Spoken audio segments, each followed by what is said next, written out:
தமிழ் நலம் நேயர்களுக்கு இனிய வணக்கம். பரங்கிக்காய். இந்த பரங்கிக்காய்க்கு வேறு சில பெயர்களும் இருக்கு. அரசாணிக்காய், மஞ்சள் பூசணி, சர்க்கரை பூசணி அப்படின்னு வேறு சில பெயர்களும் இருக்கு. பொதுவா இந்த பரங்கிக்காயை எல்லாரும் சாப்பிட்றது கிடையாது. இதோடைய மருத்துவ குணம் தெரிஞ்சவங்க மட்டும்தான் இது ரொம்ப விரும்பி சாப்பிட்றாங்க. இந்த பரங்கிக்காயில vitamin A, vitamin C, vitamin E, vitamin B6, thiamine, niacin, இரும்பு சத்து, நார் சத்து, அதிக அளவு பீட்டா கரோட்டின் நிறைஞ்சிருக்கு. இது மட்டும் இல்லாம கால்சியம், பாஸ்பரஸ், பொட்டாசியம், தாமிரங்களும் இதில் நிறைஞ்சிருக்கு. சரி, இந்த பரங்கிக்காய் சாப்பிட்றதுனால நமக்கு என்னென்ன நன்மைகள் கிடைக்குதுன்னு சொல்லி பார்க்கலாம். இந்த பரங்கிக்காய் ஆரஞ்சு நிறத்தில் இருக்கக்கூடிய முக்கியமான காரணம் இதில் அளவுக்கு அதிகமாக இருக்கக்கூடிய பீட்டா கரோட்டின் தான். இதுல இருக்கக்கூடிய பீட்டா கரோட்டின் நம்முடைய கண் பார்வை திறனை அதிகரிக்கிறதுக்கு ரொம்ப உதவியா இருக்குது. அது மட்டும் இல்ல, தோள்கள் ஏற்படக்கூடிய புண்களையும் தழும்புகளையும் மறை வைக்கக்கூடிய ஆற்றல் இந்த பீட்டா கரோட்டின்ல இருக்கு. நம்முடைய தோள்கள்ல சுருக்கங்கள் எதுவும் ஏற்படாம எப்பவும் இளமையா இருக்கணும் அப்படின்னா இந்த பீட்டா கரோட்டின் இருக்கக்கூடிய உணவுகளை அதிகமா எடுத்துக்கணும். அதாவது இந்த பரங்கிக்காய், கேரட், சக்கரவள்ளி கிழங்கு, மாம்பழம் இந்த மாதிரி உணவுகள் எடுத்துக்கும் போது நம்முடைய தோள்களை எப்பவும் இளமையாகவும் பளபளப்பாகவும் பாதுகாத்துக்கும்.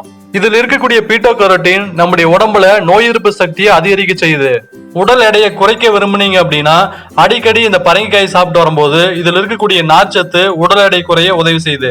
இந்த பரங்கிக்காயை அடிக்கடி சாப்பிட்டு வரும்போது குடல்ல இருக்கக்கூடிய நாடாப்புழுக்களை வெளியேற்றுறது, சிறுநீரை பெருக்கும், பசியை தூண்டு, பித்தத்தை போகக்கூடிய சக்தி இதுல இருக்கு.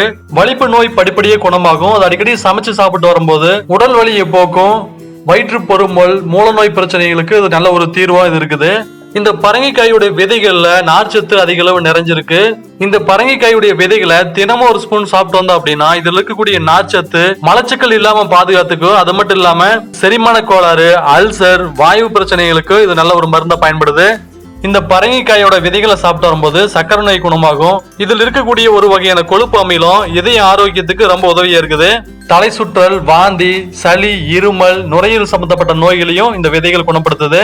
இந்த பரங்கிக்காயை எப்படி எல்லாம் பயன்படுத்தலாம் அப்படின்னா இது ஒரு பொரியலா கூட செஞ்சு சாப்பிடலாம். அப்படி இல்லாட்டி பருப்போட சேர்த்து கூட்டு மாதிரி கூட செஞ்சு சாப்பிடலாம். அப்படி இல்லாட்டி சாம்பார்ல கூட இந்த பரங்கிக்காயை சேர்த்து சாப்பிடலாம். ரொம்ப சுவையானதா இருக்கும். இந்த பரங்கிக்காயை பச்சடியாகவோ, சாலட்டாகவோ அல்லது சூப்பாக கூட செஞ்சு சாப்பிடலாம்.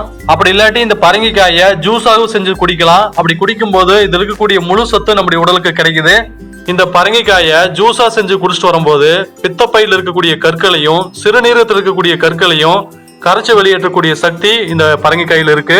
ஒட்டை தலைவலியால பாதிக்கப்பட்டவங்க இந்த பரங்கிக்காயை தோலோட அரைச்சு நெத்தியில பத்து போட்டு வரும்போது அந்த ஒற்றை தலைவலி குணமாக ஆரம்பிக்கும். இந்த பரங்கிக்காயை அடிக்கடி சாப்பிட்டு வந்தீங்க அப்படின்னா உடம்புல புற்றுநோய் செல்கள் உருவாகாம பாதுகாத்துக்கும். இப்படி பல வகையில நன்மை தரக்கூடிய இந்த பரங்கிக்காயை இது வரைக்கும் சாப்பிடாம இருந்தீங்க அப்படின்னா இனிமேல் அடிக்கடி சாப்பிட்டு உடல் நலத்தோட இருக்க வாழ்த்துக்கள் நண்பர்களே. இந்த வீடியோ உங்களுக்கு பிடிச்சிருந்ததுன்னா இதை லைக் பண்ணுங்க. இது யாருக்காவது உபயோகமா இருக்குன்னு நினைச்சீங்கன்னா அதை ஷேர் பண்ணுங்க. இது போல வீடியோக்கள் ரெகுலரா வேணும்னா இந்த சேனலை சப்ஸ்கிரைப் பண்ணிக்கோங்க. அப்படியே பக்கத்தில் இருக்கக்கூடிய இந்த பெல் ஐக்கனை கிளிக் பண்ணிக்கோங்க. உங்களை தேடி புது புது வீடியோக்கள் வந்துட்டு இருக்கும். மேலும் இது போல ஒரு புதிய வீடியோவில் உங்களை நான் சந்திக்கிறேன். நன்றி, வணக்கம் நண்பர்களே.